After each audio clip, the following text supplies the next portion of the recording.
So this is a relatively new case. I did do a video yesterday about it.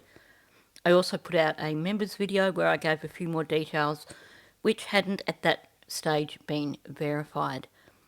If you are a member and you think this is going to be a repeat of the members video, yes, some of the information will be the same, but there is new information also. So Jayden Spicer is 10. He was reported missing on Wednesday the 6th of August at around 9:23 a.m. His mother claims that the last time she saw him was around 9 p.m. the night before, and he's reported as being wearing a Sonic the Hedgehog pyjamas, matching top and bottom.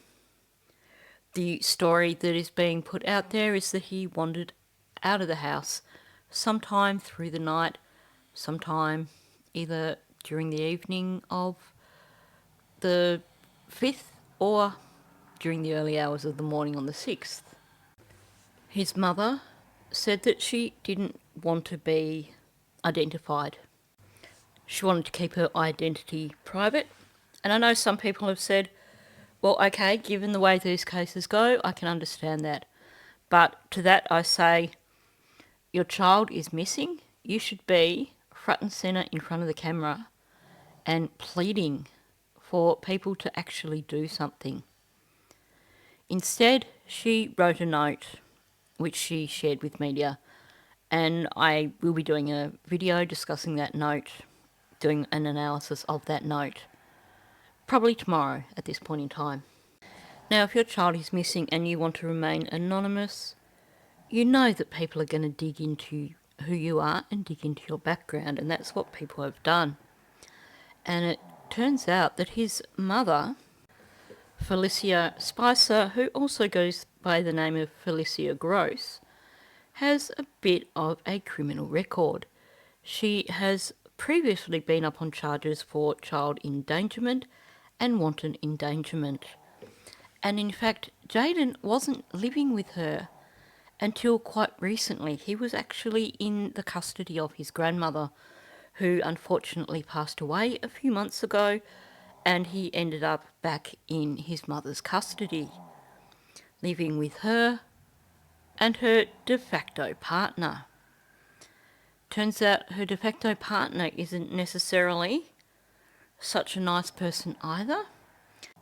People have come forward making allegations that he was responsible for abusing someone's son when that boy was 8 years old.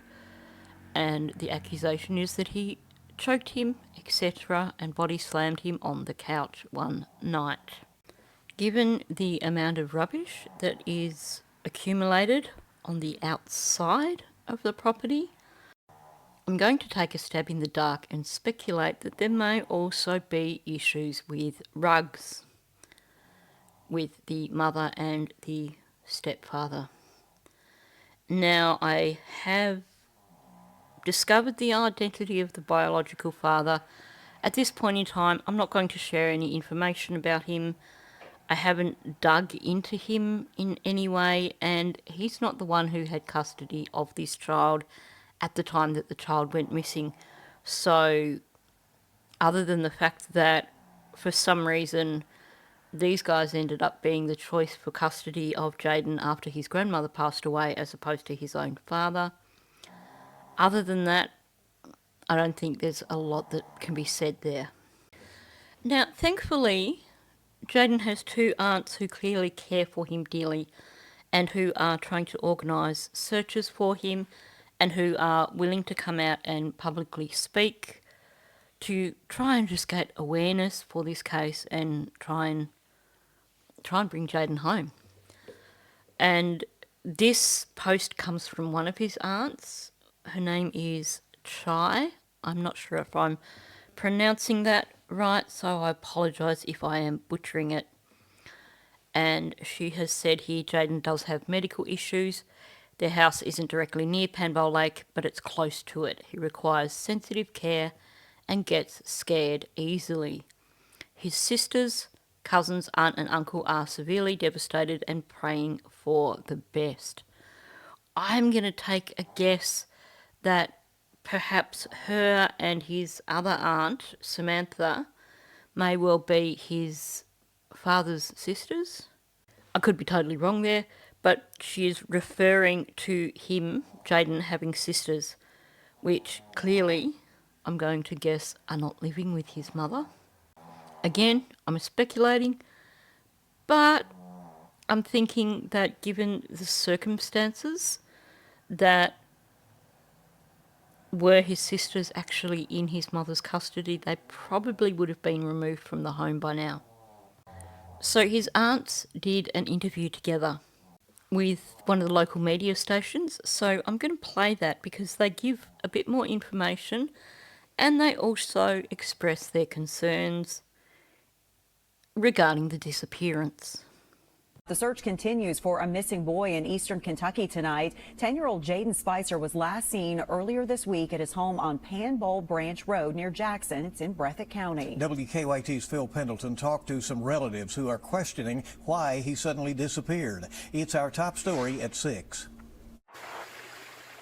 There are many questions along Panbowl Branch Road in Breathitt County. There's some stuff that just doesn't add up in this case. Police say they were told that Jayden went to bed Tuesday night but was missing on Wednesday morning. And as two aunts and mothers, we've questioned a lot of the information ourselves. I just want to point something out.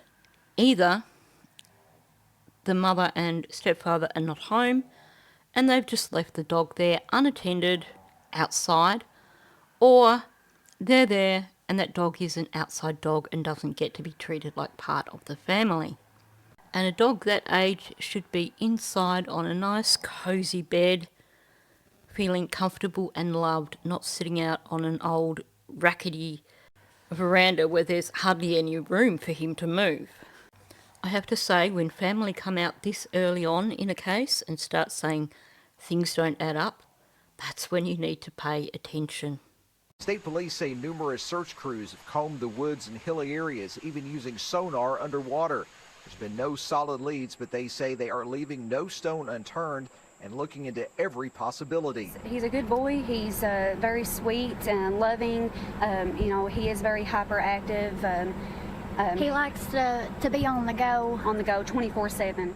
Okay, well that explains a lot then in terms of his weight and the bags under his eyes. I am going to quite confidently predict that this boy is on medication for his ADHD and that subsequently he probably does not eat any food during the day. Jayden would certainly be your typical 10-year-old ADHD boy. I'm clarifying that in terms of boy because girls present differently, but in terms of boys, definitely he would be at that age where he does look like a rake because, like I said, medication for ADHD tends to be an appetite suppressant also. So there's a good chance that even if he was sent to school with a full lunchbox, that lunchbox would probably come home still full.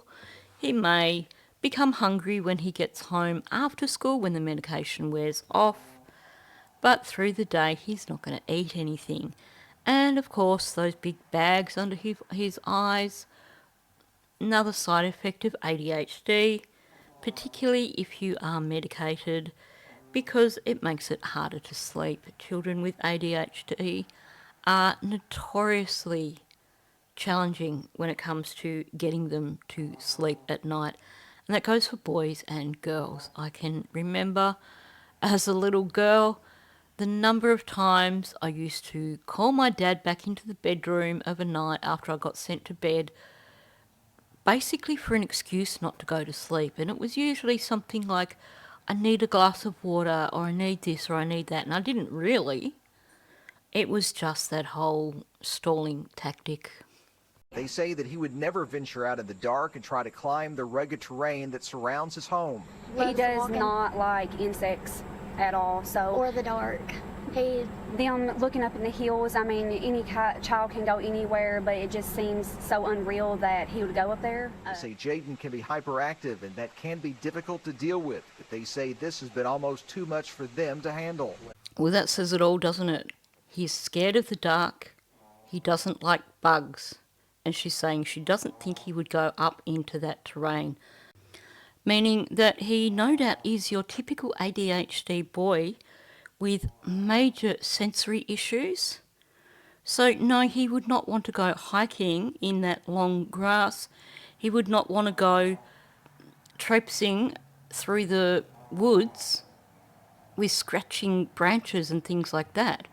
For a child with ADHD, getting scratched by a branch or just the fear of bugs would be magnified in comparison to your neurotypical child who probably is used to getting scratched by branches and wouldn't even notice it, and is probably quite happy to have that sensation of a bug running over their hand and not find that to be extremely off-putting and discomforting. I also just want to point out that quite often children with neurodiversity, as in autism, ADHD, trauma backgrounds, any sort of stuff like that, quite often they are at greater risk of abuse because they have additional needs and because sometimes their behaviours can be seen as challenging if they are not managed adequately. I'm willing to bet that if he's only been living with his mother for a few months, that she probably was not managing his ADHD behaviours adequately and may have actually been responding to them in a negative way. Tore up, shocked, Heartbroken. confused, don't know if we're coming and going, don't know where to start. Numerous Breathitt County agencies were looking Wednesday, Thursday, and Friday, with some help coming from out of county expected Friday afternoon. In Breathitt County, Phil Pendleton, WKYT. This is truly heartbreaking to hear his aunt saying that they're tore up, they're shocked, they're heartbroken. That's...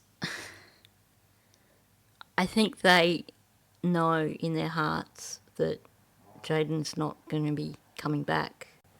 I trust them when they say he's scared of the dark, that he doesn't like bugs, that he's not likely to go off in the woods.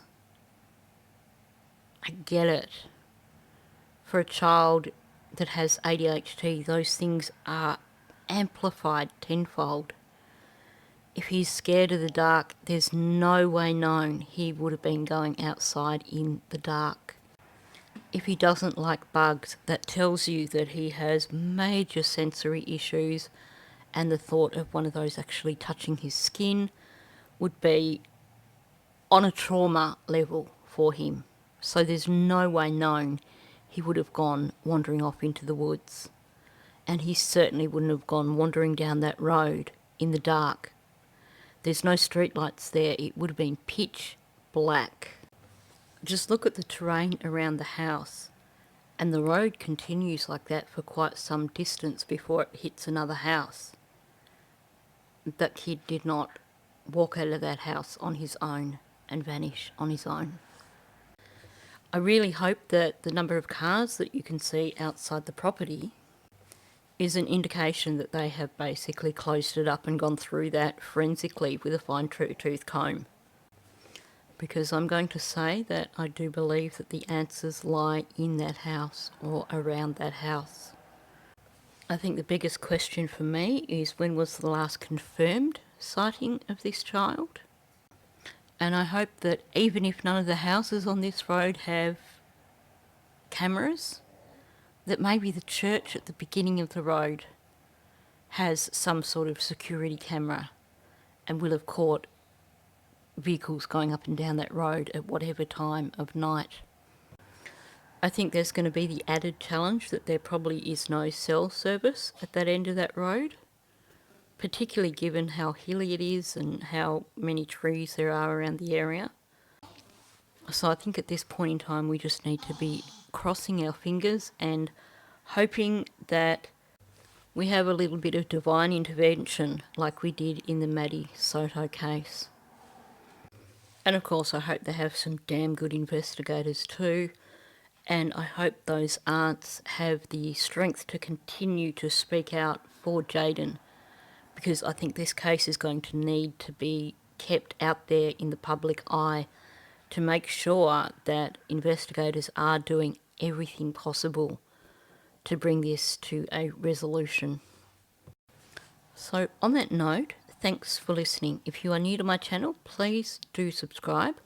Also, please hit that like button. YouTube loves it. It gets these videos into the algorithm, gets them seen by more people. And please leave a comment below. Thank you, and I'll catch you in the next one.